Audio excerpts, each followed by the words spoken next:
Aujourd'hui, dans Ticosé, je reçois une artiste complète, une interprète multiscène, une femme de passion et de création, Irène Bicep, alias Laïko. Comédienne, danseuse, chanteuse, elle apprivoise la scène dès son plus jeune âge. Sa première apparition remonte à l'âge de 3 ans dans En maman grève de Joby Barnabé, aux côtés de sa mère, la comédienne et conteuse Roselaine Bicep. Depuis, elle n'a cessé de vibrer pour l'art sous toutes ses formes. Formée au Cermac à Fort-de-France, puis au prestigieux Ballet Jazz de Montréal et à l'Académie internationale de la danse à Paris, Laïko a collaboré avec de grands noms tels que Zouk Machine, Gérard Blanc, Touré Kunda, Yannick Noah ou encore Maury Kanté.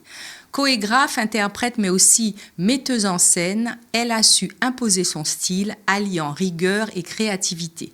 Au théâtre, elle a joué sous la direction de figures telles que Ousmane Seck, Jean-Camille Sormin, Célia Fur, Martine Delors ou encore Luis Gem Cortez, maître de la Commedia dell'arte, avec qui elle a travaillé jusqu'en 2016. Plus récemment, elle s'est illustrée dans les créations en créole, Baudelan mou pas loin et les entrailles de Franquito.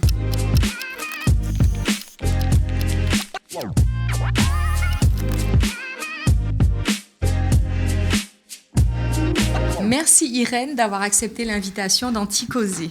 Avec plaisir. Alors Irène, tu as démarré très tôt sur scène, à l'âge de 3 ans. Bon, c'est pas grand-chose, j'avais juste une phrase à dire. Oui, mais déjà monter sur scène à 3 ans avec un public, c'est pas évident. Oui, ça me paraissait normal, quoi. J'ai peut-être pas réalisé de ce qu'il y avait en face, en fait. Je suis montée sur la scène et je n'ai vu que la scène. Et c'est ta mère qui t'avait fait cette proposition ou le metteur en scène ? En fait, comme j'étais toujours avec ma mère et qu'elle allait en répétition, il manquait un enfant qui, dans la pièce, avait mangé une mangue et, parce qu'ils n'y avaient pas à manger et qu'il allait manger une mangue trop verte et était malade. C'était le rôle que tu jouais. Voilà, c'est ça. Il manquait cet enfant-là. J'étais là à ce moment-là et j'avais pas peur. Donc voilà, quand on m'a dit d'y aller, j'y suis allée. Donc ta mère était déjà comédienne. Tu allais régulièrement aux répétitions. Elle est très militante en fait. Elle faisait partie d'un truc qui s'appelait la TAG. Et elle militait beaucoup et donc elle dansait aussi, elle dansait de la danse africaine et donc aussi, on était à Paris, ça se passait à Paris, pas aux Antilles. Parce que tu es née à Paris. Je suis née à Versailles. Tu es née à Versailles. C'est ça que je m'appelle Irène. D'accord. Irène de Versailles, c'est une affirmation créole, Irène. Irène. Ah, c'est une affirmation. Irène. Ah oui, c'est vrai, en créole, Irène. Comme tu es née à Versailles, ta maman t'appelait Irène. Ils sont reines, quoi. Ils sont reines. Ça, c'est ma version. C'est ta version, d'accord. D'accord. Ouais, je suis née à Versailles. Et donc, j'ai passé mes premières années ici. Et après, je suis partie vivre en Martinique avec ma mère. Et ensuite en Guadeloupe. Ensuite, la Martinique, quand je suis allée au Cermac. Au Cermac, oui. Et ensuite, Canada, puis Paris, quoi. Ta mère a un petit peu influencé ta carrière, enfin, cette envie d'être artiste ? Oui, parce que ça faisait partie de la vie de la maison. Mais si tu regardes bien, ma cousine est chanteuse, j'ai beaucoup de cousins. J'ai un cousin qui est conteur. Mon arrière-arrière-grand-père était conteur, qui a donné l'impulse à ma mère. Ma grand-mère a été danseuse à un moment donné en Italie. Donc ça fait partie de la famille, quoi. Voilà, une famille d'artistes. Voilà, c'est ça. Voilà, tu es née dans une famille d'artistes et donc c'était naturel. Voilà. Et tes enfants parce que tu as des enfants ? Mon fils chante. Mon fils chante et il organise beaucoup de soirées. C'est un chanteur. Ma fille chante. Elle a l'esprit artistique, mais c'est une fille qu'il faut que tout soit dans les cases, donc il n'est pas question de galérer comme une artiste. Donc effectivement, elle travaille dans l'audiovisuel, mais elle ne monte pas sur scène, quoi. D'accord. Et tu as des sœurs, hein ? J'ai des sœurs. Ma première petite sœur, Naïma, est percussionniste. Elle est timbaleras. Et ma deuxième sœur est peintre. Elle fait des grands tableaux. D'accord. Donc une famille d'artistes. Hein. Voilà. Comment on vit ? C'est-à-dire, quand tu étais avec ta mère, qui était une artiste comédienne et qui était aussi danseuse, comment se déroule un peu le quotidien d'une enfant, parce que tu vas aussi à l'école, hein? Alors, ma mère faisait ça, mais elle travaillait aussi. Elle travaillait dans l'administration aussi, quoi. Elle ne faisait pas que ça. D'accord. Moi, j'ai fait ça vraiment. Toi, tu ne fais que ça? Je n'ai toujours fait que ça, quoi. Et je peux parler pour moi, quoi. En fait, je pense que mes enfants sont nés dedans, donc ça leur paraissait normal que de temps en temps je parte en tournée. Par contre, quand j'étais là. J'allais les chercher tous les jours à l'école. J'étais là en permanence avec eux. Voilà, c'est une autre vie, quoi.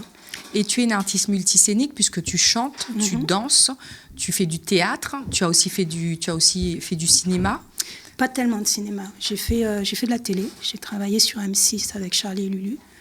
Donc j'ai fait de l'animation télé. Mais pas beaucoup de cinéma parce que je n'ai pas particulièrement les contacts pour ça, quoi. D'accord. Donc beaucoup plus de théâtre. Énormément de théâtre. Énormément la de théâtre. Scène, comme j'ai toujours dit, la scène, c'est chez moi, quoi. Quand je suis sur scène, je suis chez moi. Et cette aventure avec les Zouk Machines? J'ai arrêté. Parce que ça continue, les Zouk Machines. Oui, Christiane continue à tourner seule. Et j'ai tourné un petit peu avec elle et maintenant j'ai arrêté. Et donc aujourd'hui, tu fais surtout quoi? Surtout du théâtre? Tu fais tout? Tu enseignes aussi? Parce que je sais que tu formes des acteurs. Je travaille avec des acteurs. Je fais un training corporel pour les acteurs. Parce que j'ai fait partie pendant pas mal de temps d'une compagnie qui s'appelle Théâtre du Hibou. J'avais un maître de comédia dell'arte. J'ai fait beaucoup de comédia dell'arte. Et donc, au bout d'un moment, je suis devenue son assistante. Et donc, je préparais le corps des comédiens pour travailler le masque après. Donc, c'était des stages de tous les jours pendant 3 heures. Je leur faisais découvrir, prendre possession totalement de leur corps et une conscience de l'espace. Et ton actualité aujourd'hui, qu'est-ce que tu fais? Alors, aujourd'hui, je suis sur une pièce qui s'appelle Le silence des tabous. C'est une pièce c'est une pièce d'Ulrich Ntoyo qui est congolais et qui traite sur le trait d'union entre l'Afrique et les Antilles. Comment on se perçoit, que ce soit du côté africain par rapport aux Antillais et du côté antillais par rapport aux Africains. Et c'est une fable, en fait. C'est une très belle fable.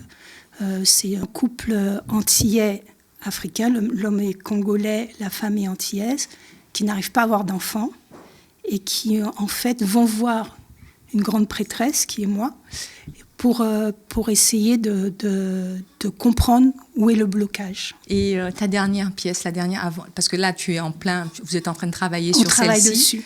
Et la dernière tournée que tu as fait, la dernière pièce dans laquelle tu as joué? Dans laquelle j'ai joué, c'est le syndrome de Dédale.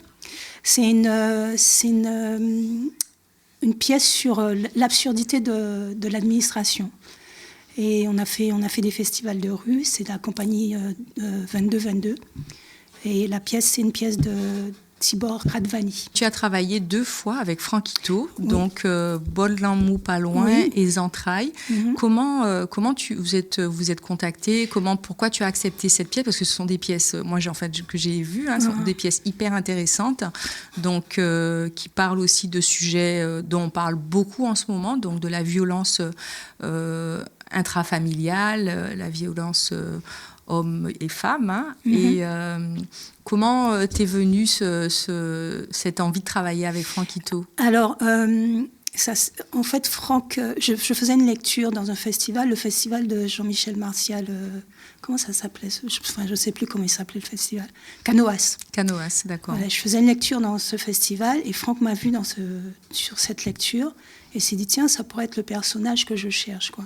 Il m'a demandé si je parlais créole. Évidemment, oui, je parle. Et surtout, est-ce que je lis le créole?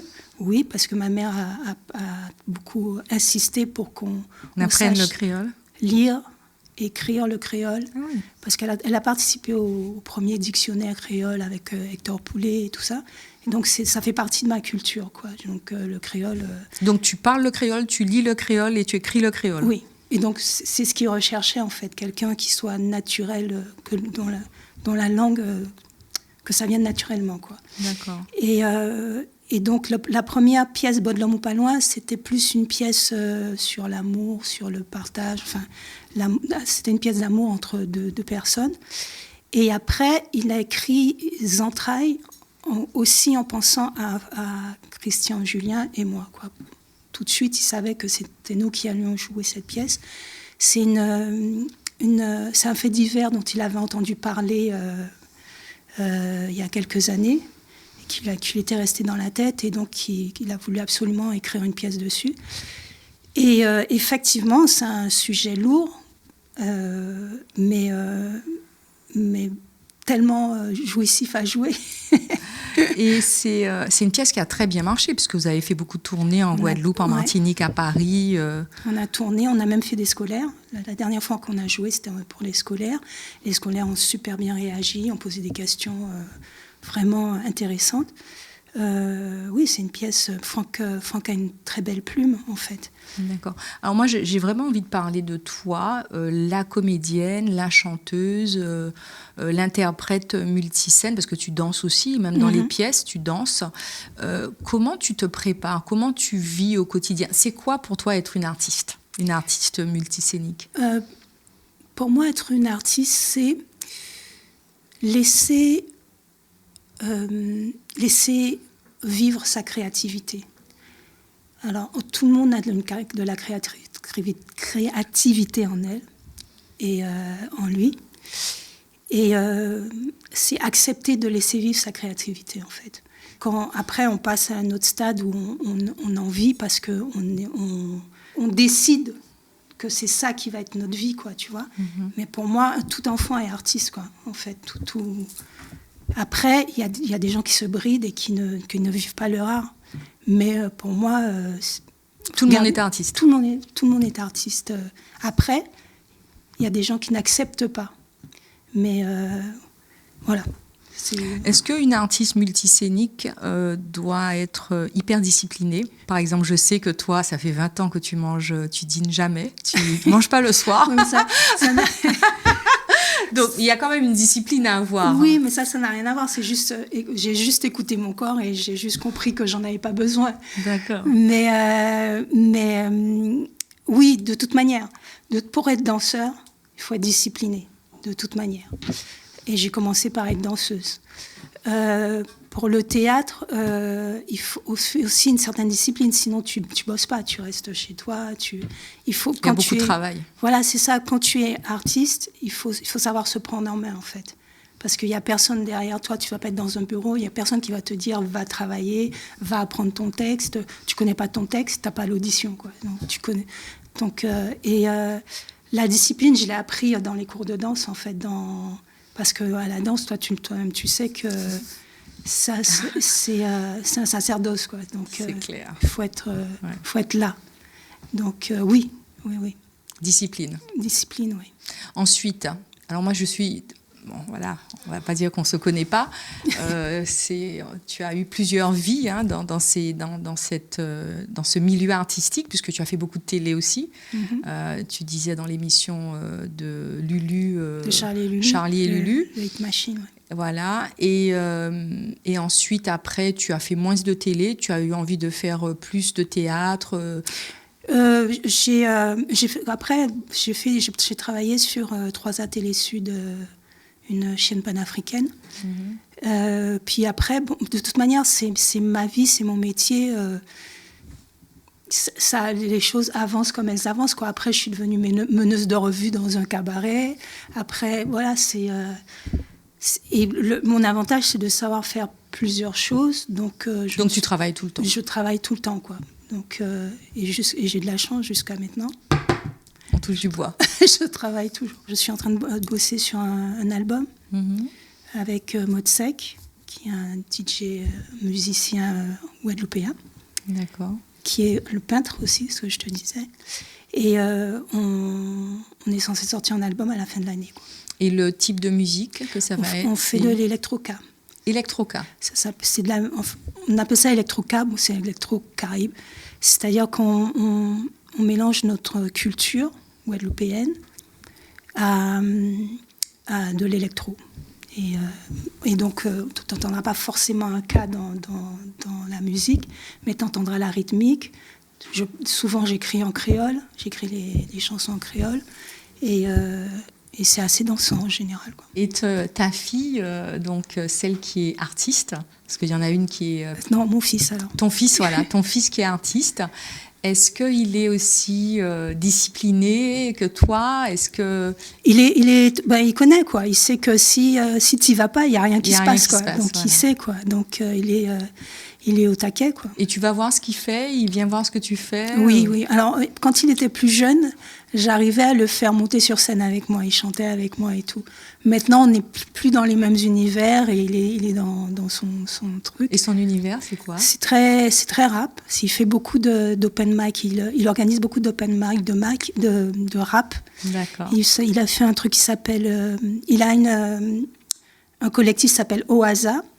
Et dans son collectif, il font des contests de rap qui s'appellent Adjimé. Et donc, voilà, ça marche assez bien. Il organise ça à la Bellevilloise et ça marche super bien, quoi. Le collectif commence à être connu. En tout cas, merci Irène d'avoir partagé ce moment avec nous. Et plein de belles choses sur tes nouveaux projets. Merci. Merci d'avoir suivi ce petit causé. Et puis, on se retrouve pour une prochaine conversation avec un ou une invitée tout aussi passionnant.